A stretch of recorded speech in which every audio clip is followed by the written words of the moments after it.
ចាសូមជំរាបសួរដល់អ្នកបងប្អូននៅក្នុងសេចក្តីស្រឡាញ់នៃព្រះយេស៊ូវគ្រីស្ទចាថ្ងៃនេះខ្ញុំនឹងអានព្រះបន្ទូលរបស់ព្រះអង្គនៅព្រះគម្ពីរយូហាននៅជំពូក18ខ1រហូតដល់ខ24ខ1កាលព្រះយេស៊ូវមានបន្ទូលសេចក្តីទាំងនោះរួចហើយនោះទ្រង់យាងទៅខាងនាយជ្រោះកេត្រុនបាននាំទាំងពួកសិស្សទៅផងហើយទ្រង់និងពួកសិស្សក៏ចូលទៅក្នុងច្បារមួយដែលនៅទីនោះឯយូដាសដែលជាអ្នកបញ្ជូនទ្រង់ក៏ស្គាល់កន្លែងនោះដែរពីព្រោះព្រះយេស៊ូវនិងពួកសិស្សតែងប្រជុំនៅទីនោះជាញឹកញយដូច្នេះកាលយូដាសបានទទួលពួកទាហាននិងពួកអាជ្ញាខ្លះពីពួកសង្គ្រាចនិងពួកផារីស៊ីហើយនោះក៏នាំគ្នាទៅឯទីនោះមានទាំងកាន់គោមចន្លុះនិងគ្រឿងស្ត្រាវុធផងព្រះយេស៊ូវទ្រង់ជ្រាបការទាំងអស់ដែលត្រូវមកដល់ទ្រង់បានជាទ្រង់យាងចេញទៅសួរគេថាតើមករកអ្នកណាគេទូលឆ្លើយថារកយេស៊ូវជាអ្នកស្រុកណាសារ៉េតព្រះយេស៊ូវមានបន្ទូលទៅគេថាគឺខ្ញុំនេះហើយឯយូដាសដែលបញ្ជូនទ្រង់ក៏ឈរនៅជាមួយនឹងគេដែរកាលទ្រង់មានបន្ទូលទៅគេថាគឺខ្ញុំនេះហើយនោះគេក៏ថយក្រោយដួលផ្ងាទាំងអស់គ្នាដូច្នេះទ្រង់មានបន្ទូលសួរគេម្ដងទៀតថាតើរកអ្នកណាគេទូលឆ្លើយថារកយេស៊ូវជាអ្នកស្រុកណាសារ៉េតព្រះយេស៊ូវមានបន្ទូលឆ្លើយថាខ្ញុំបានប្រាប់អ្នករាល់គ្នាថាគឺខ្ញុំនេះហើយដូច្នេះបើអ្នករាល់គ្នារកខ្ញុំនោះចូលបើកឲ្យអ្នកទាំងនេះទៅចុះនោះគឺដើម្បីឲ្យបានសម្រេចពាក្យដែលទ្រង់មានបន្ទូលថាក្នុងពួកអ្នកដែលទ្រង់បានប្រទានមកទូលបង្គំនោះសូម្បីម្នាក់ក៏មិនបាត់ផងរីឯស៊ីម៉ូនពេត្រុសគាត់មានដាវហើយក៏ហូតមកកាប់ដាច់ត្រចៀកស្ដាំរបស់បាវសម្ដេចសង្ឃម្នាក់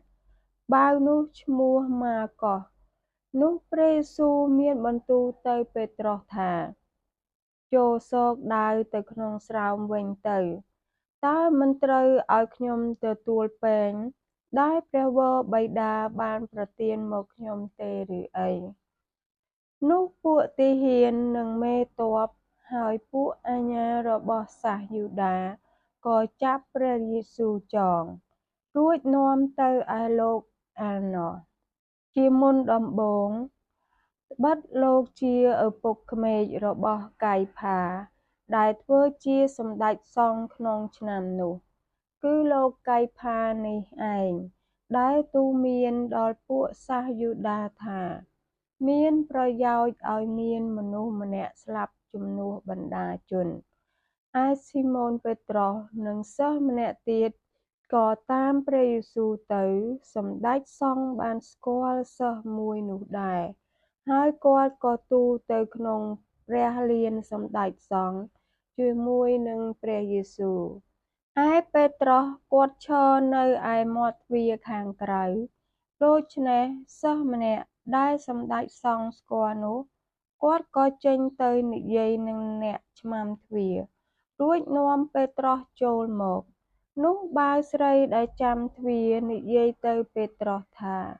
អ្នកឯងជាសិស្សរបស់មនុស្សនោះដែរឬ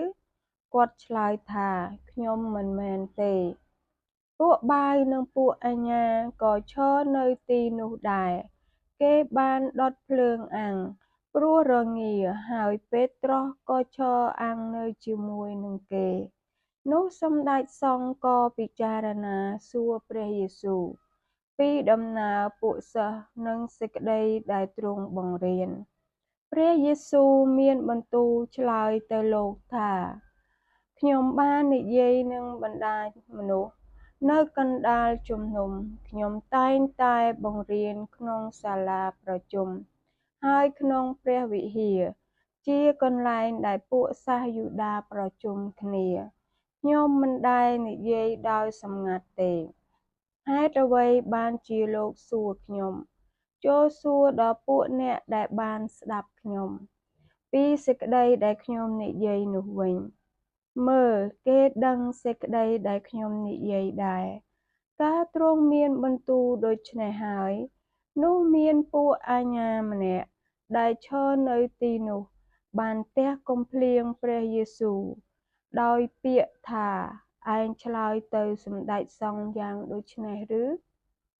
ព្រះយេស៊ូវមានបន្ទូលទៅអ្នកនោះថាបើខ្ញុំបាននិយាយអាក្រក់នោះចូលធ្វើបន្ទាល់ពីសេចក្តីអាក្រក់នោះចុះតែបើខ្ញុំបាននិយាយល្អវិញហេតុអ្វីបានជាវាយខ្ញុំ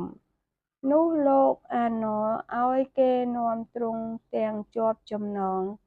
ទៅឯលោកកៃផាជាសម្ដេចសង្ឃវិញសូមព្រះប្រទានពរ